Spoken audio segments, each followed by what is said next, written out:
समझता हूँ मेरी नस्लें भी आपके इस एहसान को नहीं भुला सकती हैं और अल्लाह का करम है, मैंने जो खिदमत की है यकीनन है आपकी नस्लें भी उसे याद रखेंगी। अजीजों और नौजवानों, ये असेंबली का इलेक्शन है। हमसे पहले भी आपने बार बार लोगों को वोट दिया है, अपना एमएलए बनाया है। हमें जो सबसे बड़ी कामयाबी इस सरजमीन में मिली कि देश में गद्दी में बैठा हुआ एक मनहूस साया जिसे मोदी कहते हैं, मोदी ने हिंदू और मुसलमानों को लड़ाकर सियासत की है। अंग्रेजों की भी यही आदत रही, लड़ाओ और राज करो। ठीक उसी तरह से अमोर वैसा में आपके पुराने लीडरों ने आपके दरमियान में तफरीक पैदा की। वो तफरीक क्या थी? वो तफरीक कुल्हिया और सुरजापुरी की थी। एक ही नारा था, मुझको वोट नहीं दोगे तो कुल्हिया जीत जाएगा, और पश्चिम तरफ का नारा था, मुझको वोट नहीं दोगे तो सुरजापुरी जीत जाएगा। ये सुरजापुरी और कुल्हिया के दरमियान में तफरीक पैदा करके इन लोगों ने आपका राजनीतिक शोषण किया, सियासी इस्तेहसाल किया। कभी सुरजापुरी जीता और कभी कुल्हिया जीता। अफसोस कि हर बार अमूल की आवाम हार गई। जब आपने इनके करतूत देखे, मुझ पर आपने हुक्म जारी किया, मैं यहाँ आया तो मैं जब पूर्णिया में काउंटिंग हुई और फतेहयाब होकर निकला तो मेरा पहला जुमला इजहार तशक्कुर का यही था, ए खुदावंदा तूने मुझे कामयाबी अता की, तेरा शुक्र है, लेकिन ए खुदावंदा तूने एक बड़ी कामयाबी मुझे दी कि जो सड़ी हुई लाश बिरादरीवाद की थी, नफरत की थी, असबियत की थी, सुरजापुरी और कुल्हिया में तफरीक की थी। ए अल्लाह, उस सड़ी हुई लाश को तुमने मुझे दफना देने का मौका दिया, ये बड़ी कामयाबी हमारी रही। उसके बाद अजीजों, मैं लड़ता रहा आपके लिए। मैं यहाँ किसी शख्स से लड़ने नहीं आया, किसी फर्द से लड़ने नहीं आया। मैं तो यहाँ लड़ने आया हूँ अमोर वैसा की गरीबी से। मैं लड़ने आया हूँ अमोर वैसा के पिछड़ेपन से, नदी के कटाव से, सड़कों पर पुल बनाने की लड़ाई लड़ने आया हूँ। और ये लड़ाई मैंने ऐसी लड़ी, सड़क पर नहीं लड़ी, सिर्फ जबान से नहीं लड़ी। बच्चों, शरारत नहीं, खामोशी शरीफों के बच्चे हैं आप, और ये मायम के शहदाई है। ये मायम का हर कार्यकर्ता गुलाब की तरह खूबसूरत होता है। वो दिखता है तो खूबसूरत, सूंघोगे तो महक है, मसल भी दे तो उसकी खुशबू कभी कम नहीं होने पाती है। हम तुम गुलाब हो। मैं तुम्हें बता दूं, संजीदा बनो, मेरी इन बातों को सुनो कि मैंने क्या किया। मैंने लड़ाई लड़ी सड़कों से और सदन में लड़ाई लड़ी। ये पहला वाकया है कि अमोर वैसा का एमएलए असेंबली में इतना लड़ता है या कि सड़कों के लिए, नदी के कटाव के लिए, कि असेंबली में हंगामा बढ़ता होता है, असेंबली की कार्रवाई रोक दी जाती है और अख्तर ईमान को मार्शल आउट किया जाता है। मार्शल आउट करना किसी भी कैंडिडेट, किसी भी एमएलए की ताकत का मुजाहिरा है। आपकी ताकत का हमने मुजाहिरा किया। हमने क्या किया? यहाँ कल तक कोई नौजवान नेता के सामने में जाता था तो यही जुमला था कि हंती बोले से कहा बेटा रे, वो बेचारा गरीब चुप हो जाता था। हमने कहा नौजवान नहीं, नौजवान तो रीढ़ की हड्डी है। तुम बोलोगे, जरूर बोलोगे, जुल्म के खिलाफ बोलोगे, जालिमों की आंख में आंख डालकर बोलोगे। अल्लाह का शुक्र है आज अमोर पैसा का नौजवान जालिमों के आंख में आंख डालकर बात कर रहा है।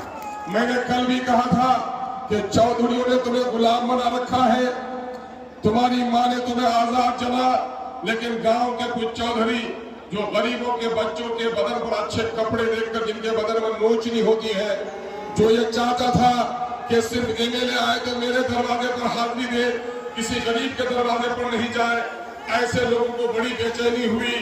उन लोगों को, उन चौधरियों को मैंने कह दिया, पतलू चौधरी तू दुबला हो जाएगा, लेकिन अमोर पैसा का गरीब इंशाअल्लाह आवाज बुलंद करेगा।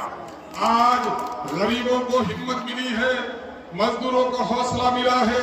दिल्ली और पंजाब में रहने वाला हर परदेसी बेटा अपनी माँ और खाला को फोन करके कहता है, मजबूरी है, मुझे छुट्टी नहीं मिली अम्मा, लेकिन अपना एक भी वोट पतंग के सिवा किसी और को नहीं देना।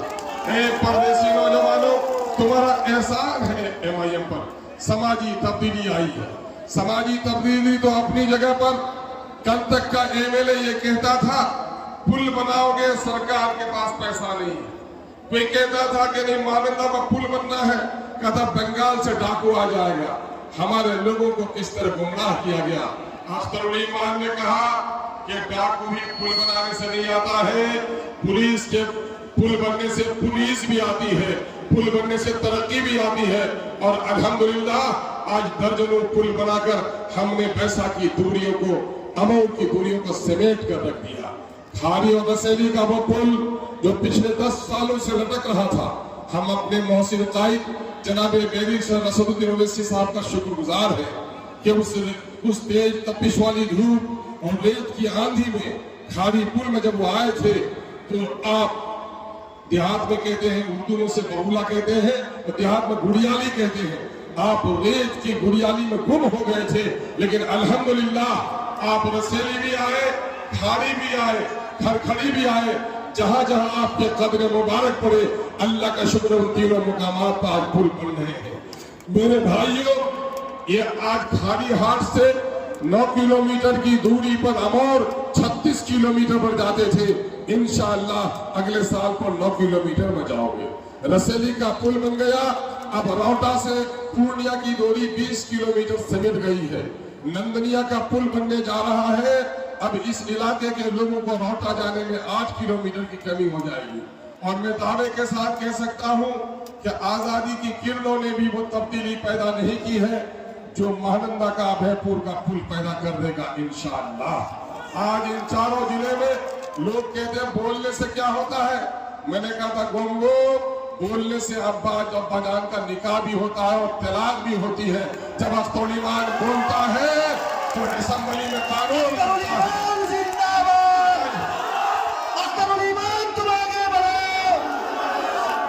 हफनिया से कान की 40 किलोमीटर है। इंशाअल्लाह 2 साल के अंदर में हफनिया से कानकी की दूरी 12 किलोमीटर 15 किलोमीटर हो जाएगी। हमने समेट दिया है। अब हमारी बेटियां किशनगंज जाएंगी, यूनिवर्सिटी और कॉलेज में पढ़ने जाएंगी। हमारी बीमार माए अब कोचाधामन होते हुए नहीं, फौरी तौर पर अब वहां से हॉस्पिटल पहुंचेंगी। बागडोगरा से उतरकर अब कोचाधामन नहीं, कानकी होते हुए घर आ जाओगे। 12 बजे रात को ट्रेन से उतरेगा सिरसी का आदमी, खपड़ा का आदमी। घर आते हुए कोई देर नहीं लगेगी, किसान मंडियों में अपना सामान पहुंचाएगा। ये काम तो हमने इसके किए, लेकिन इन चौधरियों को जो लोग लौटा हाट में हर हाट में 50,000 की वसूली करते थे, आज 10,000 में पहुंचा दिया। 40,000 जो रकम उनको नहीं मिल पा रही है, ये चौधरी दुबले हो गए हैं। गाय बैल की रसीद में 400 रुपए की वसूली होती थी, अभी हाजी खलील साहब यहाँ पर है, अब 100 रुपए लिया जाता है। अभी किसी के बाप की मजाल दलाली की नहीं है। यही वो दलाल लोग हैं जो हमारे खिलाफ नारे बुलंद कर रहे हैं। आज इलेक्शन किन जगहों पर हम लड़ रहे हैं, मुझे बदनाम करने के लिए कहते हैं कि MIM के लोगों ने कहा कि MIM को वोट में तो ऐसा हो जाएगा वैसा हो जाएगा। देखा हो अगर कोई बात है, मुहावरे समझो, ज़रबुल इस्तिसाल समझो, इश्तिहारे और किनाए समझो, और समझ में ना आए तो मौलाना मारूफ नबी से आकर पूछो। ये कहा जाता है हर फिरौनेरा मूसा, यानी जुल्म के खिलाफ इंसाफ की आवाज। कोई मुसलमान किसी को फिरौन नहीं कह सकता। अल्लाह का शुक्र है बैरिस्टर रसदुद्दीन ओवैसी और आपका खादिम अख्तरुल ईमान को सिर्फ सियासी गुफ्तगू नहीं, अल्लाह ने मजहबी शऊर भी हमको बख्शा है। हम किसी मुसलमान को गलत नहीं कह सकते, लेकिन दूसरे के जुमले हम पर आयद करते हो तो खुदा के हाथ जवाब देने के लिए तैयार हो। कुछ पागल और दीवाने MIM का नाम लेकर कुछ अजीब और गरीब जुमले बोलते हैं, ये हमारे लोग नहीं है, ये तुम्हारे लोग हैं। इसलिए मेरे लोग होते तो मेरे लोग सोशल मीडिया में प्रोमोट करते, मेरे लोग से कंडेम करते हैं, तुम प्रोमोट करते हो, वो तुम्हारे लोग हैं, तुम्हारी साजिश है, तुम्हारी साजिश को नाकाम करके रखें।